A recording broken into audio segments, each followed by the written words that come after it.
Hi நண்பா, எல்லாருக்கும் மிகப்பெரிய வணக்கம். நான் உங்கள் சந்துரு பேசுகிறேன். எல்லோரும் எப்படி இருக்கீங்க? எல்லோரும் சூப்பராக ஹாப்பியாக இருக்கும் நண்பா. நானும் பார்த்தீங்கன்னா சூப்பராக இருக்கேன். ஸோ தீபாவளி அன்னைக்கு பார்த்தீங்கன்னா OnePlus 13 சீரீஸ் பார்த்தீங்கன்னா லான்ச் பண்ண போகிறாங்க.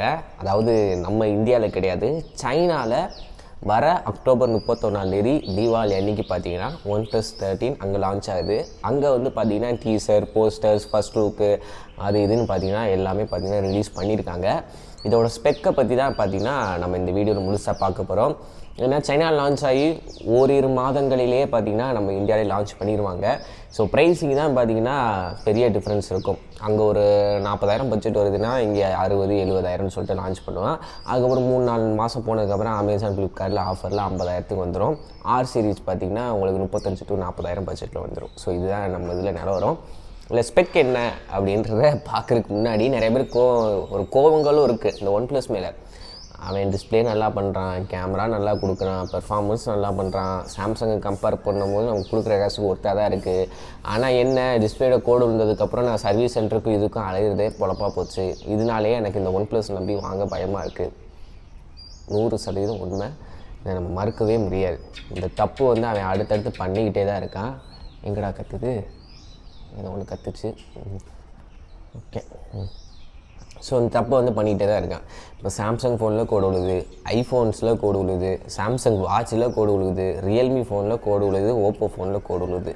காரணம் என்னென்னு கேட்டிங்கன்னா அந்த AMOLED டிஸ்பிளே கொடுக்குறனால இந்த மாதிரி கோடு விழுது தான் செய்யுது அப்படின்றாங்க. பட் வாரண்டின்னு வரும்போது மக்கள் காசு கொடுத்து வாங்குகிறோம் ஒரு ப்ராடக்ட்டு, அது வாங்கின கொஞ்ச நாளில் உங்களோட சாஃப்ட்வேர் அப்டேட் பண்ணதுக்கப்புறம் இப்படி வருது அப்படின்னா அதுக்கு முழுக்க ரெஸ்பான்சிபிலிட்டி பிராண்டு தான். அதை அலட்சியமாக பண்ணுறது. ட்விட்டரெல்லாம் பார்க்குறோம்ல, நான் அந்த மாதிரி சர்வீஸ் சென்டர் அலைஞ்சுட்டே சில பேர்லாம் கடுப்பில் ஃபோனை தூக்கி சர்வீஸ் சென்டர் அவங்க முன்னாடியே பார்த்தீங்கன்னா உடச்சு விட்டு போகிறாங்க. இந்த மாதிரி சங்கட்டமான நிலைகள் இருக்குது.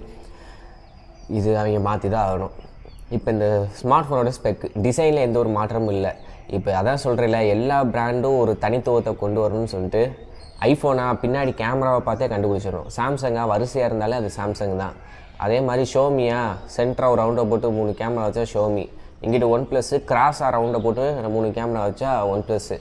ஓப்போ இவன் ஒவ்வொருத்தையும் ஒவ்வொரு ஸ்டைலில் பார்த்தீங்கன்னா பின்பற்றிட்டாங்க. அதனால் டிசைனில் எந்த ஒரு மாற்றமும் கிடையாது. என்ன அந்த ஆஸ்பிளேன்றதை அச்சம் மட்டும் போட்டு வச்சுருக்கான். ஸோ இதுதான் பார்த்தீங்கன்னா இருக்குது. டிசைனில் எந்த ஒரு மாற்றம் கிடையாது. ஃப்ரண்டில் டிஸ்பிளேன்னு பார்க்கும்போது 6.8 இன்ச்சு கிட்ட வருது. 2K ரெசல்யூஷனில் பார்த்தீங்கன்னா இந்த வட்டம் கொடுக்க போகிறாங்க. Quad HD+ resolution. அது மட்டும் இல்லாமல் 120 Hz ரெஃப்ரெஷ் ரேட் பார்த்தீங்கன்னா இருக்க போகுது.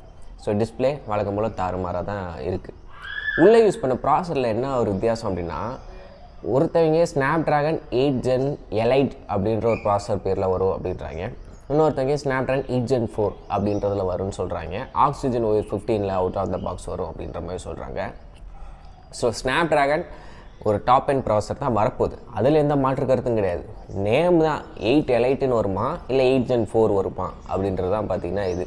எனக்கு தெரிஞ்ச அரிய வகை 8 Gen 4, ஏன்னா அப்போ தான் கண்டினியூஸாக அடுத்தடுத்து சீரீஸ் வரும். இப்போ 8 Gen Eliteன்னு வந்துட்டு அது திருப்பி 8 Gen என்ன பேர் வைப்பான்றது தெரில.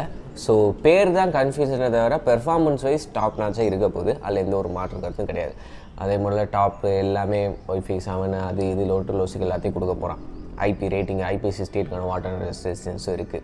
அதுவும் இல்லாமல் அவங்க வச்சு ஃபோட்டோலாம் போஸ்ட் கொடுத்துருந்தாங்கல்ல, அதில் டிசைன்ஸுமே பார்த்திங்கன்னா பார்க்குறதுக்கு நல்லா தான் இருக்குது. பின்னாடி கேமரான்னு பார்க்கும்போது 3 கேமரா இருக்க போகுது. 50 மெகாபிக்சல் பிரைமரி சோனி சென்சார் தான் வித் ஆப்டிகல் இமேஜ் ஸ்டெபிலைசரோடு இருக்க போகுது. இன்னொரு 50 மெகாபிக்சல் பார்த்தீங்கன்னா டெலிஃபோட்டோ லென்ஸ் இல்லை, பெரிஸ்கோப் லென்ஸ் கொடுக்க போகிறோம் அப்படின்றத சொல்லியிருக்காங்க. 3x வரைக்கும் நல்ல ஒரு ஆப்டிகல் ஜூம் போகுமா. அதுக்கப்புறம் அந்த 75x 100x ஒரு கிமிக்காண்டி ஒரு மார்க்கெட்டிங் ஸ்ட்ராட்டஜிக்காண்டி கொடுக்க போகிறானுங்க.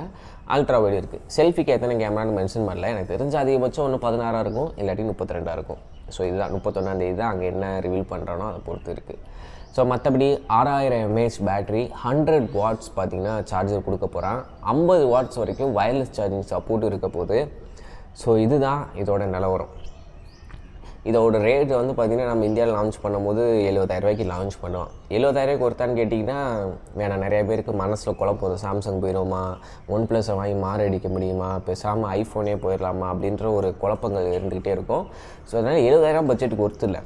பட் நாளடைவில் ஒரு அமேசானோ ஃப்ளிப்கார்ட்டோ ஆஃபரில் ஒரு 50,000 வந்துச்சுன்னா அப்படி பார்க்கும்போது நல்ல ஒரு டிஸ்பிளே, நல்ல ஒரு பெர்ஃபார்மன்ஸ், நல்ல ஒரு பேட்டரி பேக்கப்பு நல்லாயிருக்கும். ஏன்னா இப்போ நான் OnePlus 12 யூஸ் பண்ணுறேன். எனக்கே பேட்டரி லைஃப் நல்லாயிருக்கு. ஒரு நாள் நல்லா தாங்குது. அப்படியே இல்லைனாலும் நான் குளிச்சு முழிச்சிட்டு பல்ல விளக்கி கக்கா போயிட்டு வரதுக்குள்ளே பார்த்தீங்கன்னா ஃபோன் 100% ஏறிடும். ஒரு 15 நிமிஷம் தான்.